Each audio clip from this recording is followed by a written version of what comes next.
दिनांक 15 अप्रैल 2023, समय लगभग रात्रि 10:30, स्थान प्रयागराज का कॉल्विन अस्पताल परिसर।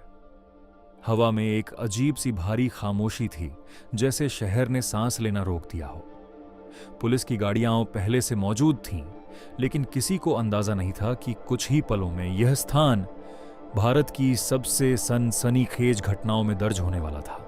काले अंधेरे और टिमटिमाती लाइटों के बीच 3 लोग आम नागरिकों की तरह पास आए, जिनके हाथों में छुपा हुआ इरादा किसी फिल्मी दृश्य से भी अधिक खतरनाक था। इसी समय पुलिस सुरक्षा घेरे में 2 कुख्यात नाम, अतीक अहमद और उसका भाई अशरफ, मेडिकल जांच के बाद बाहर लाए जा रहे थे। वर्षों तक अपराध, राजनीति और डर के गठजोड़ में जिंदा रहने वाला यह नाम अब कानून की निगरानी में था। लेकिन उस रात हवा में सिर्फ कानून नहीं, कुछ और भी तैर रहा था।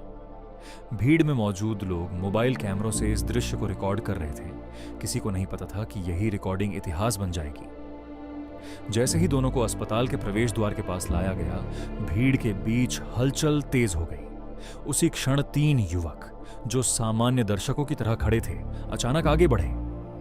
उनकी चाल में कोई हिचक नहीं थी, न ही कोई चेतावनी। कुछ ही सेकंड में वातावरण बदल गया और जो पहले सामान्य सुरक्षा घेरा था, वह एक भयावह अराजकता में बदल गया। गोलियों की आवाज ने पूरे परिसर को हिला दिया और लोग इधर उधर भागने लगे। इस हमले में अतीक अहमद और अशरफ की मौके पर ही मौत हो गई। पुलिस को प्रतिक्रिया देने का समय तक नहीं मिला।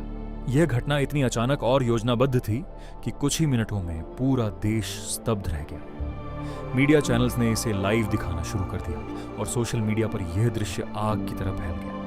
यह केवल एक हत्या नहीं थी, यह उस व्यवस्था पर सवाल था जिसने इतने बड़े नाम को वर्षों तक जन्म दिया और अंत तक पहुंचने न दिया। घटना के बाद प्रयागराज की सड़कों पर सन्नाटा था, लेकिन देश के हर कोने में चर्चा शुरू हो चुकी थी। कोई इसे न्याय कह रहा था, कोई इसे कानून की विफलता और कोई इसे एक गहरी साजिश।